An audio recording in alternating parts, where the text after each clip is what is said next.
신명기 6장 5절부터 7절까지 말씀을 보도록 하겠습니다. 신명기 제가 봉독하겠습니다. 너는 마음을 다하고 뜻을 다하고 힘을 다하여 내 하나님 여호와를 사랑하라. 오늘 내가 내게 명하는 이 말씀을 너는 마음에 새기고 내 자녀에게 부지런히 가르치며 집에 앉아 있을 때든지 길을 갈 때든지 누워 있을 때든지 일어날 때든지 이 말씀을 강론할 것이며. 아멘. 우리 옆에 분과 인사하겠습니다. 잘 오셨습니다. 축복합니다. 아멘. 예, 반갑습니다. 우리 여름 성경학교 함께 하시고 수고해 주신 우리 교사분들에게도 진심으로 감사를 드리겠습니다. 예, 수고하셨습니다. 교회를 이끌어가면서 종종 저 자신에게도 묻습니다. 너는 왜 목회하느냐? 너는 이 교회를 통해서 무엇을 이루기를 원하느냐? 저 자신에게 이제 물어보죠. 그것은 교회에 대한 사명입니다.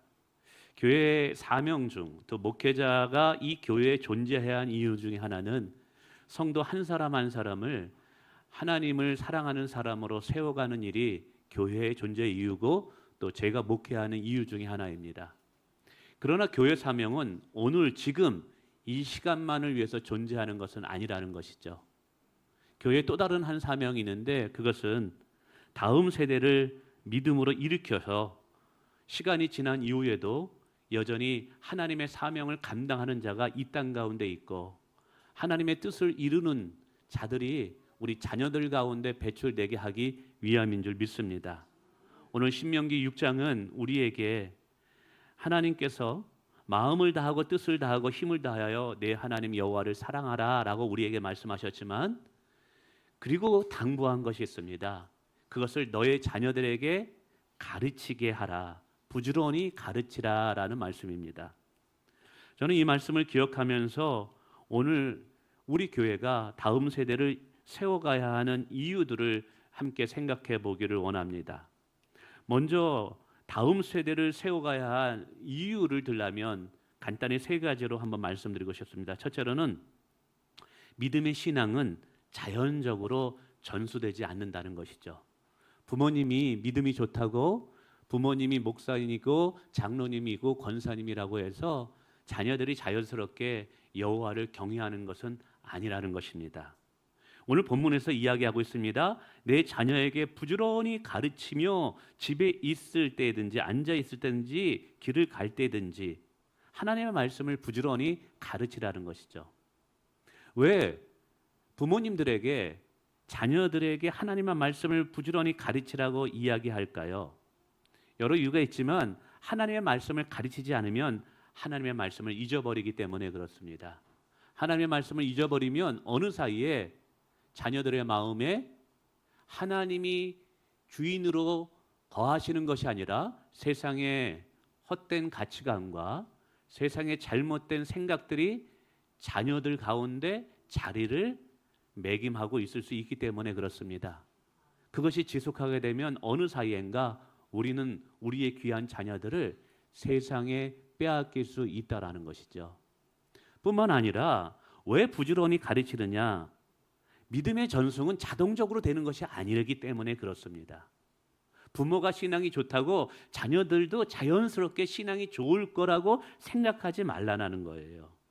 부지런히 가르치라는 것은 부모의 수고와 노력이 반드시 있어야지 자녀들의 신앙이 성장되어질 수 있다라는 거예요. 자녀들의 신앙을 전승하는 것은 부모의 끊임없인 기도, 끊임없는 헌신, 인내 가르침을 통해서만 가능하다라는 거예요. 부모가 자녀를 신앙으로 세워가는 것을 게을리하게 된다면 여러분 자녀들을 결국 세상에 다 빼앗기게 될 수 있다라는 것을 경고하며 가르치고 있다는 사실이에요. 두 번째, 다음 세대를 세워가야 하는 이유는 뭐냐? 다음 세대는 우리 교회의 미래이기 때문에 그렇습니다. 지금 한국교회의 현실을 보면 너무나 안타까운 것이 많습니다. 한국교회는 전 세계에 보기 드물게 100년이라는 120년 동안의 엄청난 부흥을 경험했습니다. 근데 지금 위기라고 합니다. 왜 위기냐? 그렇게 열심히 있고 열정적인 부모님들은 여전히 교회에 남아 있지만 다음 세대들이 교회를 떠나고 있기 때문에 그렇습니다. 지금 한국교회 주일학교가 존폐 위기에 처해 있다고 말합니다. 저도 노회 임원을 하고 있는데 매년마다 각 교회에서 교회 현황 보고를 노회에 올리고 노회에서 총회에 올립니다. 세례교회는 몇 명이고 주일학교는 몇 명이고 저희 노회의 그 보고를 제가 받습니다. 근데 안타깝게도 현재 저희 노회 대표적인 거죠. 한국교회 보편적인 것입니다. 3분의 1 그 이상이 주일학교가 없습니다. 여러분이 아이들이 앞에서 율동하는 거 감사하셔야 돼요. 몇십 전까지만 해도 정말 주일학교 교실마다 아이들로 가득했습니다. 근데 어느 순간부턴가 교회가에서 아이들의 웃음소리, 청년들의 소리가 들리지를 않고 있다라는 것이죠. 학교 앞에 전도를 갔을 때 예전에는 교회 안 가본 사람 해보면 거의 손을 들지 않아서 다 가봤어요. 그런데 학교 앞에서 전도하다 보면 이야기를 들립니다. 교회에 안 가본 사람이 부지기수라고요. 이제 우리는 저 아프리카 아니면 저 오지에 가서 전도할 것이 아니라 지금 다음 세대들이 우리의 전도의 대상이 됐다라는 것이죠.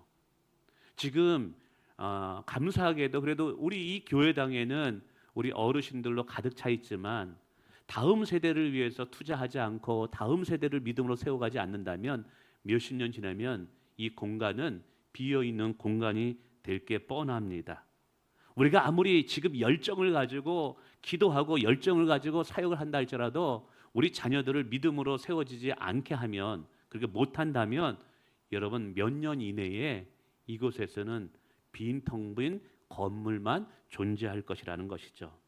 그래서 지금 한국교회 아니 우리 교회 지금 절대절명의 우선순위 사역 중에 하나는 뭐냐?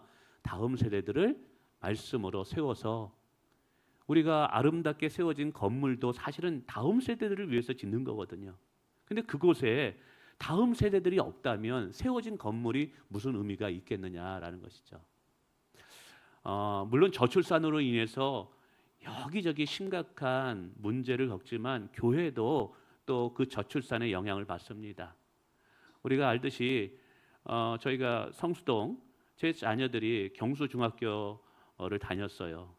아이들이 다닐 때만 해도 반에 8반, 10반 막 그랬었는데 지금은 2~3반밖에 안 돼요. 그리고 제 친한 목사님이 청량리에서 목회를 해요. 청량리에 그 백화점 청량리 만모스 백화점 그 근처에 사는데 거기 예전에 얼마나 아파트가 큰 것들이 많았었어요. 교회가 굉장히 커가지고 많았는데 지금은 어떠느냐? 물론 이제 땅값이 비싸가지고 청년들이 다 바깥으로 이제 나갔습니다. 하남시나 위례나 이쪽으로 다 이사 가다 보니까 젊은 사람이 없는 거예요. 아이들이 없는 거예요. 주일학교가 없는 거예요. 반도 10개, 10몇 개 반이었더니 한두 개 반밖에 없는 거예요. 이제 학생들 반도. 그래가지고 한번 가봤더니 뒤에서 봤는데 하얀색밖에 안 보이는 거예요. 더 이상 얘기하지 않겠습니다. 하얀색이 뭘 의미하는지 아시겠죠? 웃음소리가 없는 거예요. 아이들 뛰어다니는 게 없는 거예요. 야, 이거 심각하구나. 여러분 다음 세대는 한국교회의 미래이고 우리 교회의 미래입니다. 우리 자녀들을 세워가지 않는다면 나중에 정말 누가 선교를 하고 누가 또 교회의 미래를 이끌어갈 수 있겠습니까? 뿐만 아니라 다음 세대를 세우는 일은 다음 세대를 축복의 길로 인도하는 것임을 분명히 기억해야만 됩니다. 여러분 다음 세대를 교육하고 세워가는 것은 단순히 교회의 미래를 준비하는 차원뿐만 아니라 우리 자녀들을 생명의 길로 인도하는 거예요. 축복의 길로 인도하는 것인 줄 믿으시길 바랍니다. 그래서 다음 세대를 세워가는 것은 우리의 의무이자 동시에 정말 축복된 사명이라는 거예요. 우리가 읽은 내가 앉으나 서나 어디에 있든지 길을 갈 때든지 부지런히 내 자녀에게 하나님의 말씀을 가르치라고 이야기하면서 사실은 그 앞부분에 뭐라고 말하냐면 그리하면 내가 잘 되고 너와 내 자손이 크게 번성하리라 약속하고 있다는 사실이에요. 여러분의 자녀들이 복된 인생, 축복의 인생을 보장받기를 원하십니까? 그러면 먼저 하나님을 경외하는 법을 가정에서 가르쳐 주어야 할 줄을 믿습니다. 그래서 다음 세대를 세워가는 것은 자녀들에게 축복의 길로 이끌어가는 거예요. 생명의 길로 나아가도록 만드는 거예요. 저는 우리 교회 모든 성도들의 자녀분들이 이 시대에 존귀하게 쓰임받고 축복받는 인생이 되기를 원합니다. 오늘도 하나님은요 여전히 하나님의 일을 행하고 계셔요. 하나님의 일을 행할 때 하나님의 원칙이 하나 있어요. 그건 사람을 통해서 일한다는 거예요. 근데 어떤 사람이냐? 하나님을 경외하는 사람을 통해서 그 시대에 하나님의 선한 영향력을 끼쳐요. 그래서 오늘 우리가 하나님을 경외하는 자녀로 세워가는 것은 결국 하나님의 손에 붙잡히고 쓰임받는 자녀들로 세워가는 것과 같은 거예요. 아이들을 믿음으로 세워가는 것, 그거는 믿음으로 세워가는 차원이 아니라 자녀들이 하나님 앞에 큰 축복받는 인생이 되게 만드는 비결인 줄 믿으시길 바라겠습니다. 사랑하는 성도 여러분, 오늘 우리 교회가, 우리 가정이 다음 세대들을 세워가는 일을 무관심하다면 여러분 우리 교회 미래 없습니다. 그러나 우리가 다시 한번 힘을 얻고 경각심을 가지고 다음 세대를 세워간다면 하나님은 반드시 우리 자녀들 가운데 위대한 인물들을 배출시킬 줄을 믿습니다. 자, 그러면 우리가 어떻게 다음 세대들을 세워가느냐라는 것이죠. 물론 교회가 힘써 그 일을 해야 됩니다. 그래서 저희 교회는 교회를 건축하는 거예요. 어느 분이 누군가에게 목사님 그냥 편안하게 성수동에서 목회하다가 은퇴하면 괜찮을 텐데 뭐 굳이 이렇게 도전을 하느냐, 왜 위험을 감수하느냐. 이유는 단 하나예요. 사실은 단 하나예요. 다음 세대들을 위해서예요. 다음 세대들이 더욱더 하나님을 경외하고 더 좋은 환경에서 믿음 생활을 할 수 있도록 만들기 위해서 내가 디딤돌이 돼야 되겠구나 라는 거 하나예요. 그리고 교회가 건축이 되면 사실은 자녀들을 위한 여러 가지 프로그램들을 계획하고 준비하고 있습니다. 물론 여기에는 많은 재정이 투입돼야만 될 것입니다. 그러나 오늘 본문을 보면 오늘 본문 속에서 자녀들이 믿음을 세워가기 위해서는 가정에서 부모가 해야 할 역할을 더 분명히 이야기하고 있다는 사실이죠. 우리 자녀들을 어떻게 믿음으로 세워갈 것인가? 저는 세 가지로 우리 부모들이 해야 할 역할을 오늘 본문이 말하는 것을 전달하기를 원합니다. 첫 번째로는 하나님을 경외하는 신앙의 삶을 부모가 본이 되어 보여줘야 된다는 거예요. 본이 되는 삶이 부모에게 필요합니다. 오늘 마음을 다하고 뜻을 다하여 힘을 다하여 내 하나님 여호와를 사랑하라 라고 말합니다. 이거는 자녀들에게 가르치는 말씀이 아니에요. 부모에게 지금 하는 말씀이에요. 그리고 그것을 내 마음에 새기래요. 부모의 마음에 새긴다는 것이 뭐냐 하면 이 거룩하고 진실한 신앙생활이 우리의 삶의 체질이 되게 만들라는 거예요. 그 다음에 자녀들에게 그걸 가르치려는 거예요.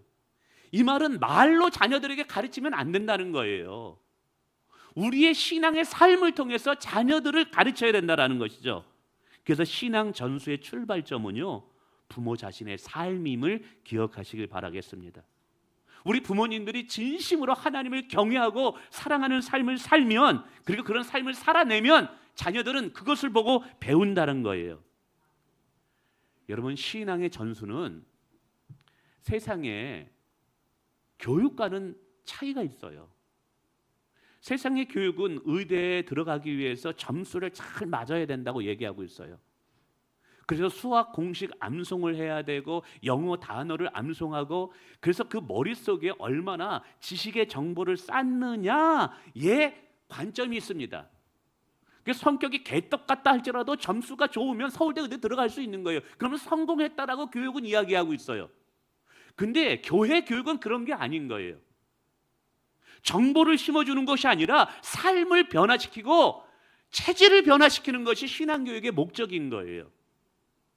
그래서 정말 중요한 것이 신앙은 말로 가르치는 것이 아니라 삶으로 전수해 준다 이 말이에요. 신앙은 가르쳐 주는 것 이상으로 부모의 삶을 봄으로 전수된다라는 거예요. 그래서 부모님들은 아이들에게 말을 많이 하기보다는 본인의 삶을 통해서 가르쳐야 될 줄 믿습니다. 가령 부모가 예배를 소중히 여기는 모습을 보인다고 생각해 보세요. 막 바빠요, 힘들어요. 그래서 내가 몸이 아파요. 주일날 교회 나가기가 너무 벅차요. 그런데도 아빠 엄마는 주일날 예배 드리는 것이 우선순위야. 아빠 엄마는 예배에 목숨을 걸었어. 이런 삶을 자녀들에게 비춰준다면 우리 자녀들이 예배가 얼마나 귀한 줄 자연스럽게 배우게 될 줄 믿습니다. 부모가 굉장히 힘들어요. 감사할 수 없는 상황이에요. 그런 상황 속에서도 찬양하며 진심으로 감사하는 삶을 산다면 우리 자녀들은 그리 아니할지라도 감사하는 삶을 배우게 될 줄 믿습니다. 감사하라고 해서 감사가 되는 게 아닌 거예요. 감사할 수 없는 상황에서도 이 부모님이 감사하는 삶을 살면 그것이 바로 자녀들에게는 신앙의 전승이 되는 것이죠. 뿐만 아니라 바빠요. 사업하라 바쁘고 뭐 회사 일도 바쁘고 그렇지만 주일이 오면 교회에 와서 봉사하는 것이 기쁨인 거예요. 자기의 시간을 들여서 교회에 와서 봉사하고 그 봉사할 때 기뻐하는 그 부모의 얼굴을 보면서 자녀들은 뭘 배우겠어요? 교회를 사랑하는 법을 배우는 거예요. 교회 사랑하라, 예배 가라. 여러분 그런다고 애들이 삶의 체질이 바뀔까요? 내면의 본성이 바뀔까요? 안 그래요. 진심으로 부모님이 교회를 사랑해서 교회 갔다 오면 너무 행복한 거예요. 주일 저녁이 될 때가 가장 행복한 거예요. 그 모습을 보면서 자녀들은 교회를 가고 싶고 교회를 사랑하는 마음이 생긴다는 거예요. 여러분 오늘 성경은 자녀들에게 하나님을 경외하도록 가르치래요. 어떻게 해요? 부모님들이 삶을 통해서 그 경외함을 보여줘야 될 줄 믿습니다. 두 번째는 말씀을 반복하여 가르치래요. 오늘 내가 내게 명하는 이 말씀을 자녀에게 부지런히 가르치는, 이 부지런히 가르친다라는 건 뭐냐면 한 번 교육이 아니라 끊임없이 반복적으로 하나님의 말씀을 전수할 기회를 갖게 만들라라는 거예요. 저는 이렇게 부지런히 반복적으로 하나님의 말씀을 자녀들에게 자연스럽게 녹아지게 하기 위해서 저는 두 가지를 제시합니다. 이 두 가지는 저희 가정에서 하고 있는 거예요. 첫 번째는 뭐냐면 가정 예배를 드리는 거예요. 아, 목사님 교회에서도 또 예배 드렸는데 집에서 또 예배 드려요? 근데 가정 예배가 잔소리가 되게 하면 또 안 돼요. 예배 드리자 그러면서 너 뭐 했어? 너 그러면 안 돼. 이러면 또 자녀들이 그 자리에 오기 싫어해요. 그게 아니라 하나님의 말씀을 읽고 우리가 이 말씀 속에서 우리가 어떻게 살아야 되는지 각자 삶을 나누는 거예요. 그 기도 제목을 물어보면서 우리 자녀가 뭐 때문에 고민하는지, 기도 제목을 물어보면서 우리 자녀들이 뭐 때문에 마음 아파하는지 이야기를 들어보는 거예요. 그러면서 공감하면서 야, 이 문제 아빠도 해결할 수 없어. 너도 이 문제 해결할 수 없잖아. 우리 하나님 앞에 이 기도 제목 가지고 나가자. 우리 뜨겁게 기도하자. 찬양 틀어놓고 저희는 10분 동안 불 끄고 함께 통성기도합니다. 그랬더니 이 아이들이 문제가 있을 때마다 아빠 우리 가정 예배 드려요. 문제 있을 때마다, 그리고 또 길이 열려야 되거든요. 길이 닫히고 열려야 할 때마다 우리 가정대단 쌉시다. 그런 거예요. 여러분 우리 특별히 중직자분들, 우리 자녀들 좀 크면 자칫 잘못하면 세상의 자녀들 다 빼앗깁니다. 부모님은 장로님, 권사님으로 믿음 좋은데 자녀들은 교회에서 보이지 않습니다. 얼마나 마음 아픕니까? 뿐만 아니라 두 번째, 여러분에게 제안 드리고 싶은 것은 주일날 저녁 식사할 때 꼭 그것을 물어보세요. 자녀들에게. 뭘요? 오늘 전도사님께 어떤 말씀 들었니? 그 말씀을 통해서 은혜 받은 것이 뭐니? 저녁 식사하고 차 한잔 같이 마시면서 그때 뭐 친구 만나러 가지 마시고요. 뭐 어디 뭐 운동한다고 하지 마시고 최소한 일주일에 한 번만큼은 가족과 함께 식사하는 자리를 꼭 마련하세요. 어? 교회 봉사 많이 하면서 교회 헌신 많이 하면서 자녀들 세상에 다 놓쳐버리면 우리의 수고가 얼마나 씁쓸합니까? 교회에서 헌신하는 양만큼 가정에서 자녀들을 위해서 헌신하는 시간을 가지시기를 부탁을 드립니다. 만약에 여러분들께서 목사님 제가 교회 봉사를 너무 많이 해가지고 자녀들과 함께 할 수 있는 시간이 없어요. 그러면 와서 얘기하세요. 제가 사역 빼드리겠습니다. 아이들과 함께 할 수 있는 시간 가지고 남편과 함께 하는 시간 가지세요. 그리고 저녁이면 부부끼리도 자녀들 모아놓고 오늘 주일 무슨 은혜 받았니? 설교에서 어떤 감동이 있었니? 나누세요. 여보, 당신은 오늘 목사님의 말씀을 통해서 어떤 은혜 받았어? 당신은 어떤 은혜 받았어? 얘야, 전도사님 오늘 어떤 말씀 전했어? 오늘 어떤 말씀 은혜 받았니? 이거를 나누세요. 그것이 뭐냐면 반복적으로 하나님의 말씀을 그들의 심령에 기억하는 아주 좋은 방법이라는 거예요. 식탁 자리에서 그 장로님 왜 그래? 그 권사님 또 뭐가 문제야? 그러면서 목사님이 또 오늘따라 왜 그러셔? 막 이런 거 하지 마시고 평가하고 판단하지 마시고 은혜 받은 것들 얘기 나누세요. 여러분, 그러면 여러분의 가정에 성령님이 운행하게 되실 줄 믿습니다. 마지막으로는요, 일상 속에서 신앙을 자연스럽게 나누래요. 오늘 본문에 집에 앉아 있을 때든지 길을 갈 때든지 누워 있을 때든지 일어날 때든지 하나님의 말씀으로 교훈하라고 이야기하고 있어요. 이거는 뭘 말하냐면 특정한 시간, 특정한 장소에서 하나님의 신앙이 전수되는 것이 아니라 일상적인 삶에서 하나님의 은혜가 흘러가게 만들라는 거예요. 이게 중요해요. 아니, 신앙교육은 전도사님이 하는 거고 목사님이 하는 것이지 왜 우리한테 맡기세요? 아니라는 거예요.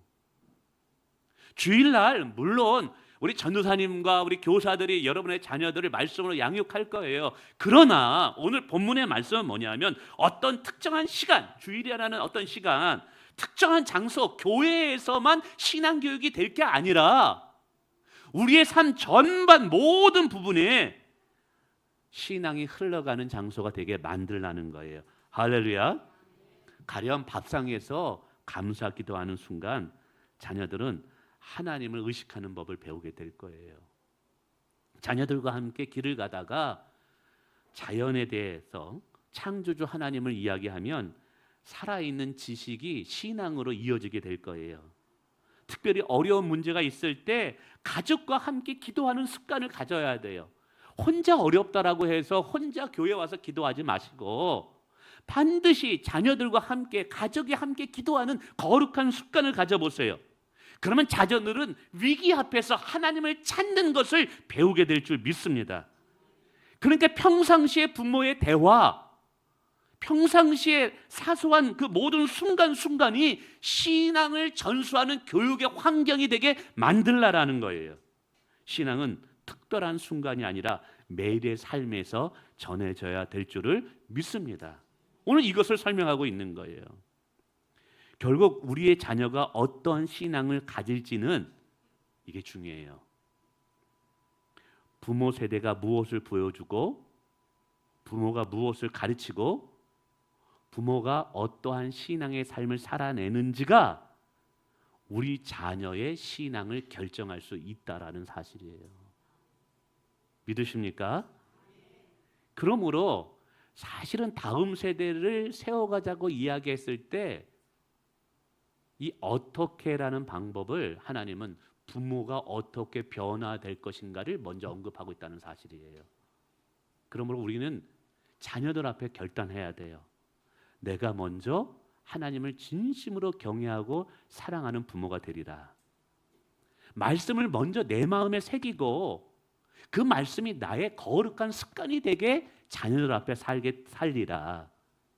일상생활 속에서 범사에 하나님을 인정하고 그 일상생활 속에서 하나님을 보여주고 드러내는 부모가 되리라. 여러분, 이러한 결단이 먼저 있을 때 우리 자녀들에게 믿음이 전승된다는 사실입니다. 사랑하는 성도 여러분, 우리 교회와 우리 가정이 함께 다음 세대들을 세워가지 않으면 우리 교회의 미래는 없습니다. 부모님들이 가정에서 먼저 신앙의 삶을 보여주지 않는다면 우리 자녀들의 신앙은 보장될 수 없습니다. 우리가 지금 감사함으로 그래도 이렇게 아이들이 있고 이곳에 하나님을 찬양하는 자들로 가득 찬데, 우리 다음 세대에는 더 크게 하나님을 찬양하는 사람들이 모여야 되지 않겠습니까? 오늘 우리가 하나님께 쓰임 받는 것이 큰 은혜인데 우리 자녀들은 더 존귀하고 우리보다 더 위대하게 하나님 앞에 쓰임 받는 모습을 봐야 되지 않겠습니까? 우리보다 더 큰 축복을 받는 우리 자녀들 돼야 되지 않겠습니까? 그런 축복이 오늘 저와 여러분 가운데 있기를 주님의 이름으로 축원을 드립니다.